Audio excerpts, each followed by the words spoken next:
person will join a social movement only if she or he will gain something from it.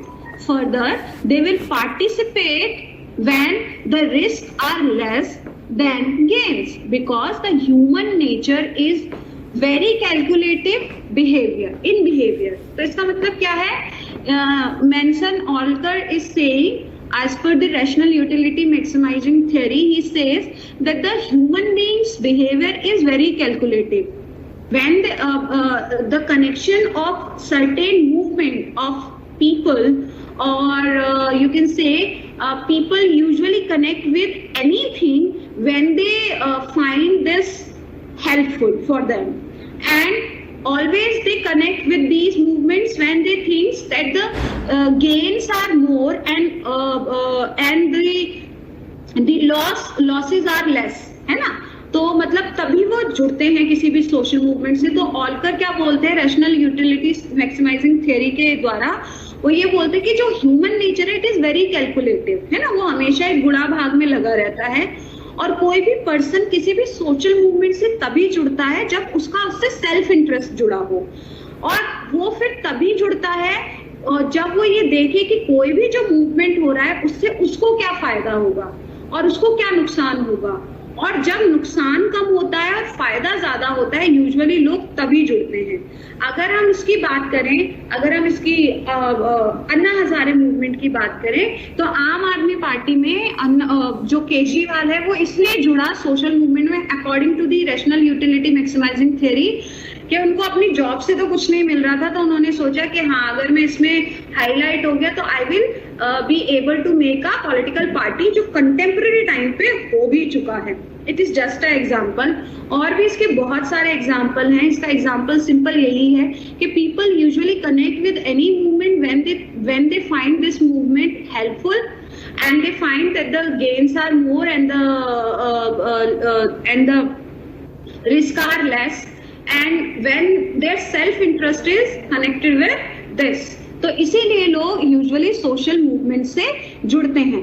And the next theory is resource mobilization theory. The last theory is resource mobilization theory, and this theory has given by McCarthy and Zals.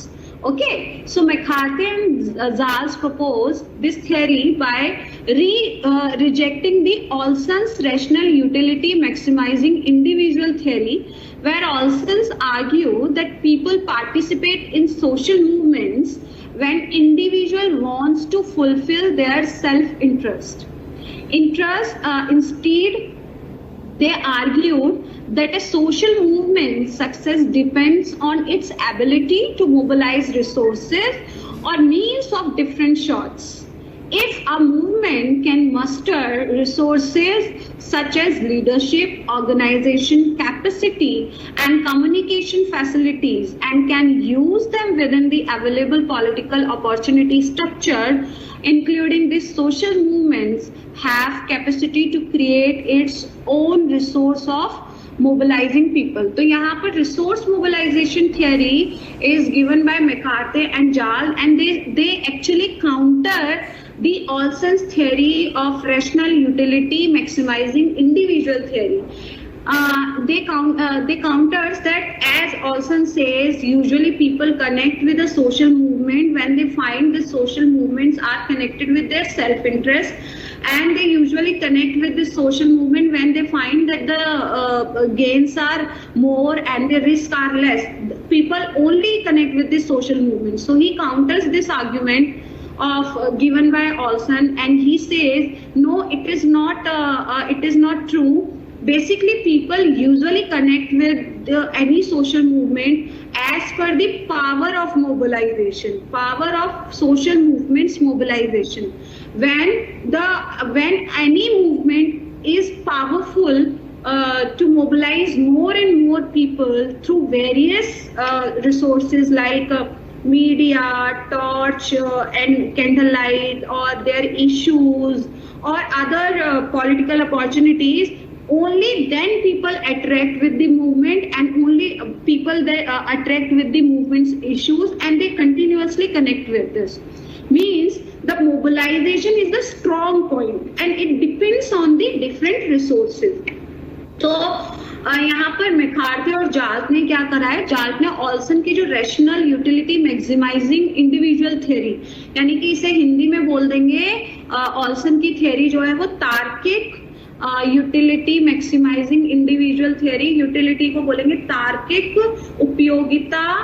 उपयोगितावादी व्यक्तिवादी सिद्धांत, है ना।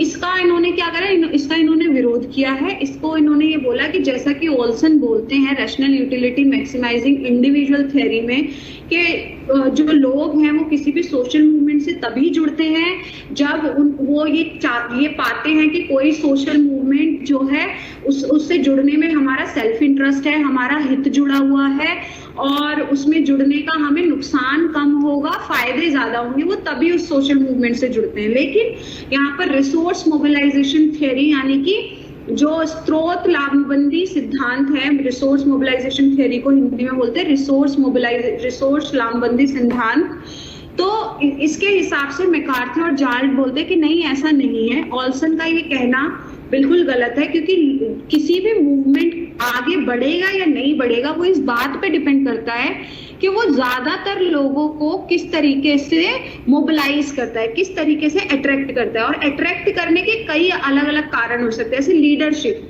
अगर Anna Hazare movement में अगर अन्ना हजारे नहीं होते तो कोई भी भ्रष्टाचार के मुद्दे से नहीं जुड़ता, है ना। ऑर्गेनाइजेशन कैपेसिटी, उसकी ऑर्गेनाइजेशन कैसी है, उसका पब्लिसिटी कैसी है, उसकी कम्युनिकेशन फैसिलिटीज, यानी कि अगर हम बात करें वो इसके अलावा इंदिरा गांधी के टाइम पे भी एक मूवमेंट उठा था, मुझे उस मूवमेंट का नाम याद नहीं आ रहा है ना। तो उस मूवमेंट में भी क्या हुआ था कि जब आपका लोगों को मोबिलाइज करने का, कम्युनिकेशन स्किल्स जो होती हैं उसको पब्लिसिटी करने का, तो वो तरीके जो होते हैं कई बार सोशल मूवमेंट से लोगों को जोड़ते हैं। This is the only reason. लोग सिर्फ सोशल मूवमेंट से इसलिए नहीं जुड़ते क्योंकि उनका सेल्फ इंटरेस्ट जुड़ा हुआ है, लोग इस कारण से सोशल मूवमेंट से जुड़ते हैं। और मोबिलाइजेशन थियरी में जो मोबिलाइजेशन का प्रोसेस है, this is the only tool to mobilise more and more people and to convert any agitation into the social movement. तो यहाँ पर हम लोग को ये भी so what we have read, we have read three theories about the social movement.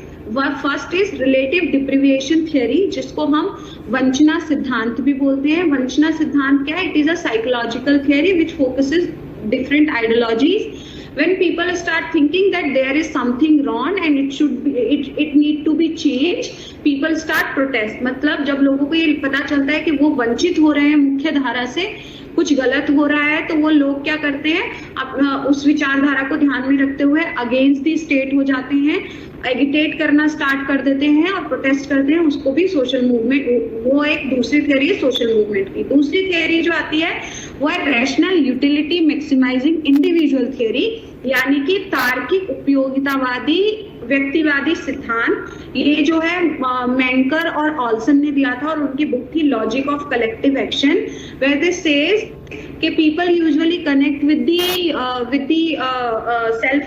the social movement because when they find that the social movement is connected with their self interest and when they find that the gains are more and the risks are less, because human beings are calculative in nature, यानी कि मानव जो है वो nature में एक बड़ा calculative होता है। वो तभी जुड़ता है किसी सोशल मूवमेंट से या किसी सोशल एक्शन से जब वो ये चाहता है, जब उसे ये पता चलता है कि इससे जुड़ने के हमें फायदे ज्यादा होंगे, इससे मेरा इंटरेस्ट जुड़ा हुआ है और इसमें जुड़ने के नुकसान कम है और फायदे ज्यादा है। और जो तीसरी थियरी है जो सोशल मूवमेंट के लिए इंपॉर्टेंट है, that is resource mobilisation theory, जिसको कि मैकार्थी और जाल्स ने दिया है। रिसोर्स मोबिलाइजेशन थियरी को हिंदी में स्रोत लामबंदी सिद्धांत बोलते हैं।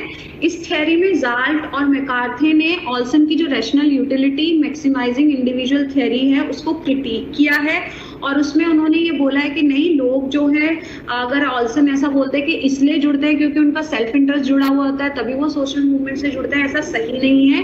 क्योंकि सोशल मूवमेंट से जुड़ने के लिए जरूरी होता है कि उस सोशल मूवमेंट में जो भी ऑर्गेनाइजेशन है, लीडरशिप है, ऑर्गेनाइजेशनल कैपेसिटी है, कम्युनिकेशन फैसिलिटीज हैं, ये कैसी हैं, लोगों को अट्रैक्ट वो करती हैं या नहीं, लोगों को अप्रोच करती हैं या नहीं। This is the only reason. So these are the main theories of social movements.